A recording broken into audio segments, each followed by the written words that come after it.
Welcome students and my dear parents. చాలామంది students parents కూడా మాకు పర్సెంటేజ్ ఎంత ఉంది, 60, 70, 75, 85, 90, 95, 94 ఇలా పర్సెంటేజ్ మెన్షన్ చేస్తూ మా పర్సెంటేజ్కి ఎన్ఐటీలో సీట్ వస్తుందా, లేదు ఎక్కడ సీట్ వస్తుంది అని చెప్తూ కామెంట్లో మెన్షన్ చేస్తున్నారు. కామెంట్కి ఆన్సర్ చేయడం కూడా పాసిబుల్ కావట్లేదు. సో ఈ వీడియో స్పెషల్గా ఎవరైతే స్టూడెంట్ కానీ పేరెంట్ కానీ కామెంట్లో పర్సంటేజ్ మెన్షన్ చేసి మాకు సీట్ వస్తుందా అని అడిగి ఆన్సర్ రాలేదు, మాకు కామెంట్కి ఆన్సర్ రావట్లేదు అనుకున్న వాళ్ళు ఎవరైతే ఉన్నారో వాళ్ళ కోసం మాత్రమే చేస్తున్నాను.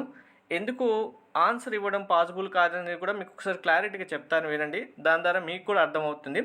సో ఇక్కడ మీరు పర్సంటేజ్ మెన్షన్ చేస్తున్నారు, ఓకే, కానీ ఒక్క పర్సంటేజ్ మెన్షన్ చేయడం వల్ల మీకు కాలేజీలో సీట్ వస్తుందా అని చెప్పడం పాసిబుల్ అయ్యే థింగ్ కాదు. ఎందుకంటే మీకు క్లారిటీగా చెప్తాను, వినండి.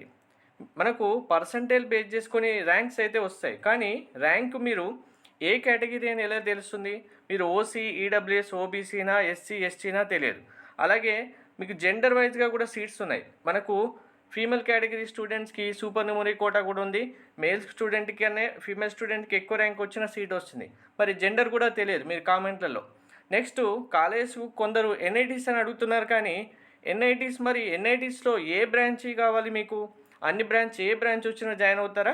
సపోజ్ ఇప్పుడు ఎన్ఐటీస్లో బీటెక్ బయోటెక్నాలజీ ఉంది. బయోటెక్నాలజీ మీ పర్సంటేజ్ చూసి ఓకే సీట్ వస్తుందని ఏదో ఒక బ్రాంచ్ వస్తుందని నేను చెప్పేసాను అనుకోండి, ఆటోమేటిక్గా ఓకే మీరేమనుకుంటారు, నేను ఎన్ఐటీ సిఎస్సి నేను అడిగాను, సార్ కూడా ఎన్ఐటీ సిఎస్ వచ్చిందని నాకు చెప్పారనుకుంటారు. కానీ నేనేమనుకుంటాను, మీ పర్సంటేజ్ మెన్షన్ చేశారు కదా, ఏదో ఒక ఎన్ఐటీలో ఏదో ఒక బ్రాంచ్ కోసం అడిగారేమో వచ్చేస్తుందని చెప్తే నేను చెప్పింది ఒకటి అవుతుంది, మీరు అనుకున్నది ఒకటి అవుతుంది. అలాగే ఐఐటి కాలేజెస్ ఉన్నాయి, జిఎఫ్టీ కాలేజెస్ ఉన్నాయి. నాకు సీట్ వస్తుందా అని మీరు అడిగితే మీరు ఎన్ఐటీ అడిగారో తెలియదు, ఐఐటి అడిగారో తెలియదు, జిఎఫ్టీ అడిగారో తెలియదు, అసలు మీరు ఏ బ్రాంచ్ కావాలనుకుంటున్నారో కూడా తెలియదు. ఇవన్నీ ఏమీ తెలియకుండా సింపుల్గా నేను ఓకే సీట్ వచ్చేస్తుంది మీకు అన్నాను అనుకోండి, మీ ఎక్స్పెక్టేషన్స్ మీ దగ్గరే ఉంటాయి, మీకు రావాల్సిన ఆన్సర్ నా దగ్గర నుంచి రాంగ్గా వస్తుంది. మీరు అప్పుడు ఏమనుకుంటారు, సార్ చెప్పారు కదా మాకు ఎన్ఐటీ, ఐఐటి, జిఎఫ్టీస్ వస్తాయి, సిఎస్సి బ్రాంచ్ వస్తుంది, లేకుంటే ఈసీ బ్రాంచ్ వస్తుంది అనేది మీ ఎక్స్పెక్టేషన్లో ఉన్న ఆన్సర్ మీకే రివర్స్ అయిపోతుంది. అప్పుడు నేను చెప్పింది రాంగ్ అవుతుంది. కాబట్టి అందుకే స్పెసిఫిక్గా మీకు పర్సంటేజ్ మెన్షన్ చేయగానే ఎవరికి ఆన్సర్ ఇవ్వడం పాసిబుల్ కాదనేది వీడియో అయితే చేస్తున్నాను, క్లారిటీ అర్థం అవ్వాలనేది. ముఖ్యంగా హోమ్ స్టేట్ కోటా కూడా తెలియదు. మీరు కామెంట్ చేయగానే మీరు ఏపీ స్టూడెంటా, టీఏ స్టూడెంటా, కర్ణాటక స్టూడెంటా, హోమ్ స్టేట్ కోటాలో ఎన్ఐటీ మీరు ఏది చూడాలి అనేది ఎలా తెలుస్తుంది? ఇవి కూడా ఏం తెలియదు.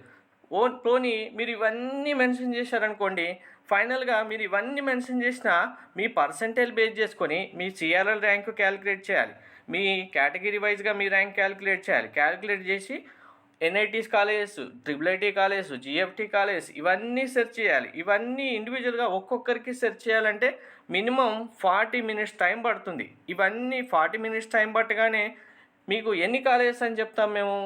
ఇండివిజువల్గా ఒక్కరికి ఒక 5 కాలేజెస్ వస్తాయా, 10 కాలేజెస్ వస్తాయా, 15 కాలేజెస్ వస్తాయా అనేది చెప్పలేం. ఇప్పుడు ఓన్లీ ఏదో ఒక చూసేసి ఇలా జస్ట్ ఓవర్గా చూసేసి ఓకే 80% కదా, సపోజ్ ఇంత ర్యాంక్ వచ్చింది, ఓకే అన్నిటి ఏదో ఒకటి వచ్చేస్తుంది అని నేను చెప్పాను అనుకోండి, మీ ఎక్స్పెక్టేషన్స్ వేరే ఉంటాయి, మీరు ఎక్స్పెక్టేషన్ రీచింగ్ వేరే అవుతుంది. అనవసరంగా మిమ్మల్ని డైవర్ట్ చేసిన వాళ్ళం అవుతాం. కాబట్టే మీ కామెంట్కి ఆన్సర్ అయితే ఇవ్వడం లేదు. ఇండివిజువల్గా మీకు పర్టికులర్గా మీ కాలేజ్ సీట్ ఎక్కడొస్తుంది మీకు తెలియాలంటే కనుక ర్యాంక్స్ రిలీజ్ చేసిన తర్వాత ర్యాంక్ వర్సెస్ సీట్ వీడియో చేస్తాను ఒకటి. అందులో ఆ సీట్ ఎక్కడ వస్తుంది మీ ర్యాంక్స్కి అనేవి మీ కాలేజెస్ అయితే మీరు వెరిఫై చేసుకుంటామంటే చేసుకోండి. లేదు మాకు అసలు ఇవన్నీ అర్థం కావట్లేదు, కౌన్సిలింగ్ గురించి ఏం తెలియట్లేదంటే మెంటర్షిప్లో జాయిన్ అవ్వండి. మెంటర్షిప్ సంబంధించిన డీటెయిల్స్ డిస్క్రిప్షన్ ఇచ్చాను. మెంటర్షిప్ తీసుకుంటే మీకు కంప్లీట్గా మీ పర్సెంటేజ్ ఎంత, మీకు ర్యాంక్ ఎంత వస్తుంది, మీకు ఎక్కడ సీట్ వస్తుంది, మీరు ఏమేమి ఆప్షన్స్ ఇవ్వచ్చు, మీ కౌన్సిలింగ్లో ఏ ప్రాబ్లమ్స్ వస్తే ఎలా సాల్వ్ చేసుకోవాలి, ఇలా ప్రతి ఒక్కటి ఇన్ డీటెయిల్గా మీకు ఒక్కసారి ఛానల్లో కమ్యూనిటీ పోస్ట్ ఓపెన్ చేసి చూడండి.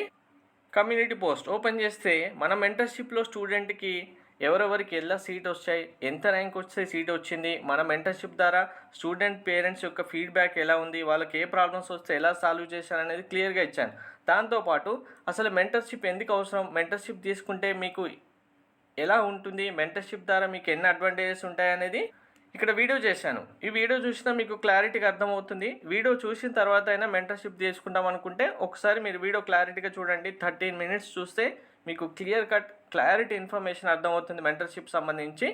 సో, ఫైనల్‌గా నేను చెప్పేది ఏంటంటే, మీ పర్సెంటేజ్ ఇండివిజువల్‌గా ఒక కామెంట్‌లో మెన్షన్ చేయడం ద్వారా మీకు ఏ కాలేజీలో సీట్ వస్తుంది, ఎన్ఐటీలో సీట్ వస్తుంది అనేది ఈ డీటెయిల్స్ అన్నీ తెలియకుండా చెప్పడం రాంగ్ అవుతుంది.